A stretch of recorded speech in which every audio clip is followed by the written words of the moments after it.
Мэргэжлийн нэгдсэн холбоо 12 сард үүсгэн байгуулагдсан. За өнөөдрийн байдлаар 2 сар гаруй хугацаанд маш олон төрлийн ажлуудыг амжуулаад байна. Өнөөдөр шодрог өрсөлдөөн хийсвэрийн төлөө газрын шинэ дарга маань хүлээж авч уулзлаа. За бид бол мэргэжлийн нэгдсэн холбоотынхон хийсэн ажлуудыг цаашаа хийх ажлуудаа танилцууллаа. Шодрог өрсөлдөөн хийсвэрийн төлөө газрын шинэ дарга маань бол энэ мэргэжлийн нэгдсэн холбоотын зөвлөлийг дэмжиж ажиллах нь бол маш чухал юм байна гэдгийг бол сая аль биесээр хэлж байна тийм ээ.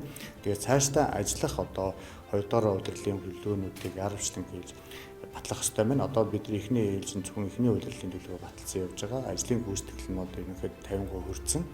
Ингээ гүйцэтгэл өндөр явж байгаа. Тэгээд мэргэжлийн нэгдсэн холбоотын зөвлөлийн гол зорилго нь юу вэ гэх юм бол энэ цар тахлын энэ хүн жилүүдэд аж ахуй нэгжүүдийн тэр тусмаа жижиг дунд үйлдвэр үйлчлэгээнийг одоо ажлын байрыг хадгалах, тэдний бизнесийн үйл ажиллагааг дэмжих олон төрлийн энэ хяналт шалгалтуудыг одоо цөөлөх, багасгах, зарим тохиолдолд байхгүй болгох гэдэг юм уу те.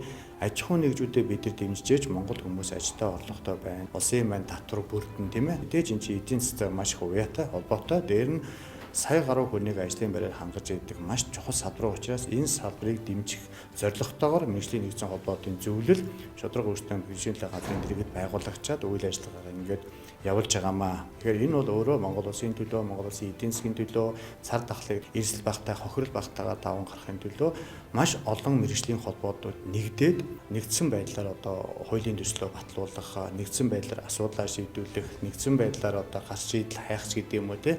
Ийм байдлаар бол одоо мэргэжлийн нэгдсэн холбоо түүхэнтэй анх удаа ийм олон холбоо нэгдээд зөвлөл байгуулагдаад ингэж ажиллаж байгаамаа. Тэгээ энийг маань одоо шинэ дарга маань одоо дэмжиж ажиллах аль биесээр илэрхийлж байгаа талархалтай байна.